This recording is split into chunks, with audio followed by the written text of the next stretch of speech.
Shalom sahabat KP yang berharga di mata Tuhan. Dalam tahun-tahun politik, biasanya iblis dilibatkan kekuatannya untuk menghancurkan lawan. Tentunya datangnya dari oposisi.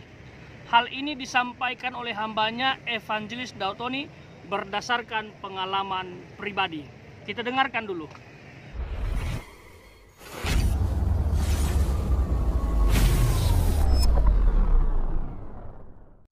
Yang penting itu kita ini Thomas, berdoa supaya Indonesia dibebaskan dari yang jahat.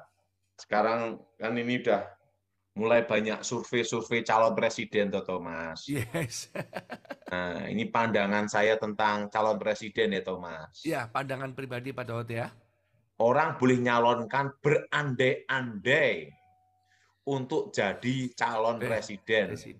Tapi untuk jadi calon presiden itu harus punya partai dan didukung partai dan ada pengusungnya partai. Yang jelas itu kalau ketua partai atau yang dari partai, koalisi partai menggabungkan itu sudah ini Thomas, udah dapat tiket gitu loh. Iya. Sekalipun survei nomor 1, bila pun nomor langit lah, enggak ada partai. Lewat. Ya berandai-andai sah-sah aja sih. Iya, dan partainya berapa persen punya kursi di DPR kan Pak, begitu?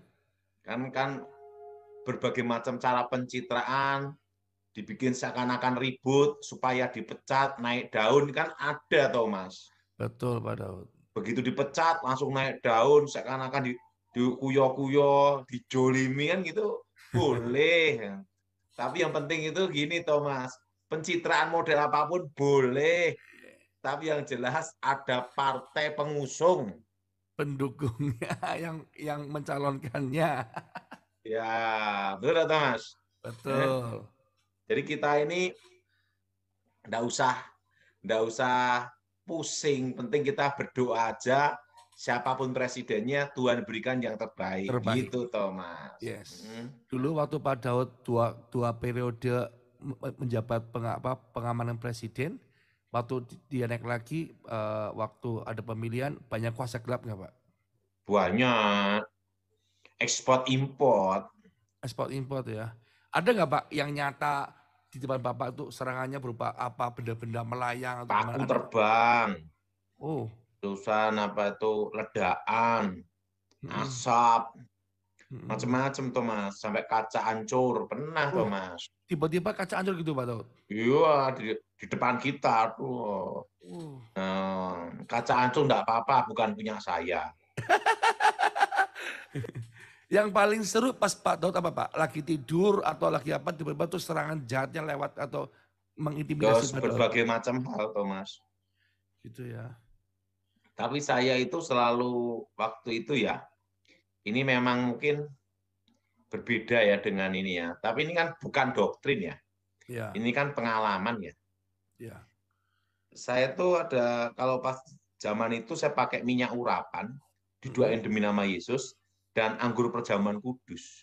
Nah, di tempat-tempat yang banyak serangan-serangan titik kekuatan-kekuatan gelap gitu loh. Tapi kalau saya bicara ini, ribut.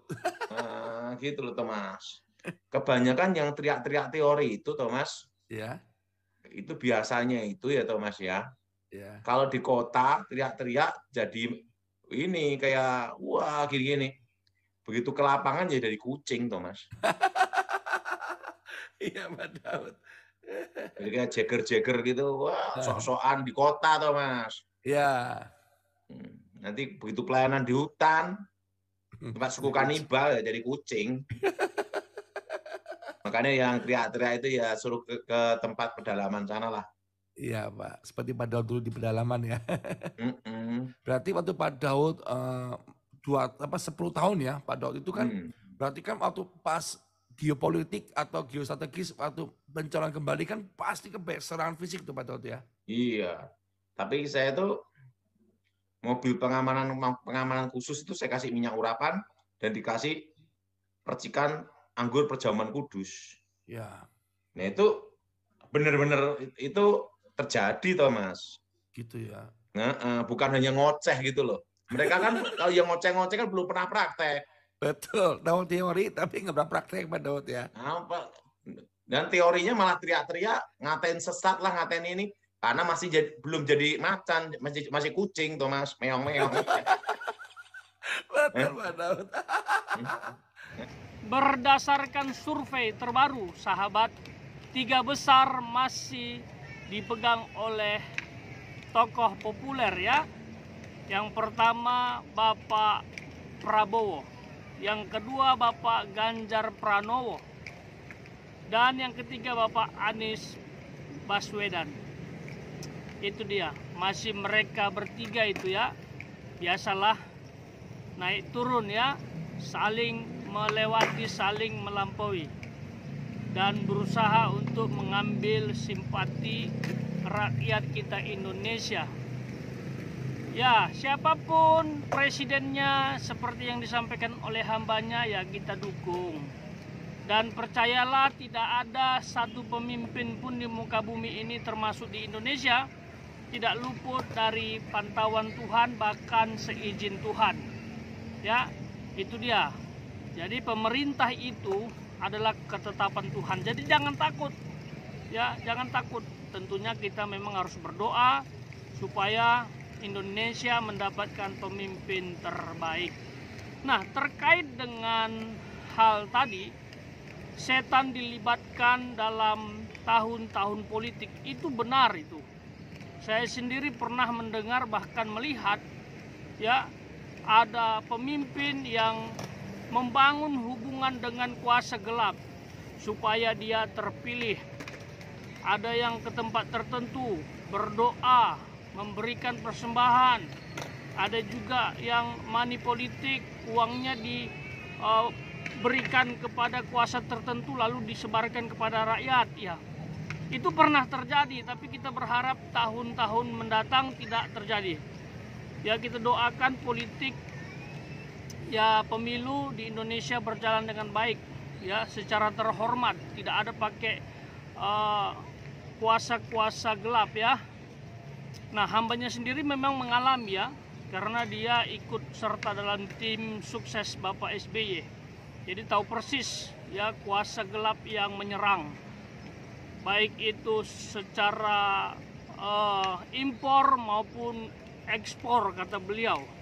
Berdasarkan pengalaman, hambanya Evangelis Daud Tony melibatkan Tuhan dan menggunakan minyak urapan, lalu berdoa di dalam nama Tuhan Yesus Kristus. Beliau memang menegaskan, apabila hal ini kusampaikan akan terjadi pro dan kontra.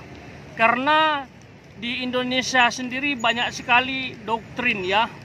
Dalam kekristenan ada yang tidak percaya minyak urapan, ada yang percaya, ada yang mengatakan oh jangan mengkultuskan minyak urapan, ada yang mengatakan ini hanya media. Ya, saya pikir apapun yang kita lakukan selama untuk Tuhan dan melibatkan Tuhan tidak masalah ya. Dalam Alkitab sendiri biasanya minyak urapan dipakai untuk menyatakan hak milik Tuhan.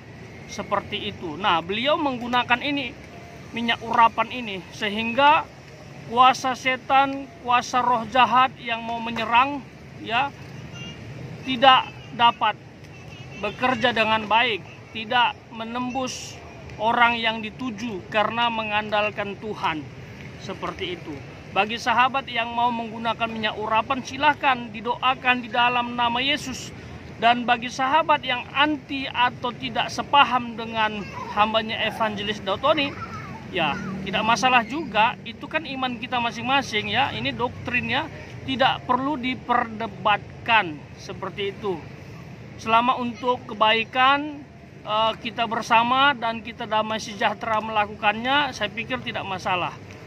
Ya, dalam kekristenan yang paling fatal jangan sampai berbeda adalah tentang ketuhanan. Seperti itu. Kalau sudah Tuhannya bukan lagi Yesus Kristus, itu baru bermasalah.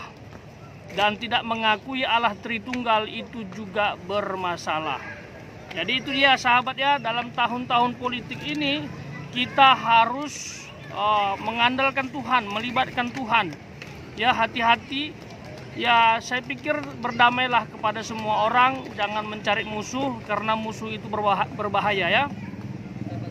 Karena musuh itu membuat kita jadi tidak bebas kemana-mana ya. Jadi harus berdamai kepada semua orang dan saling mendukung, saling membangun untuk kebaikan bangsa kita. Sekali lagi, pilihlah pemimpin berdasarkan hati nurani, bukan paksaan, dan pastikan kita memberi kontribusi untuk bangsa kita lebih maju. Tuhan memberkati.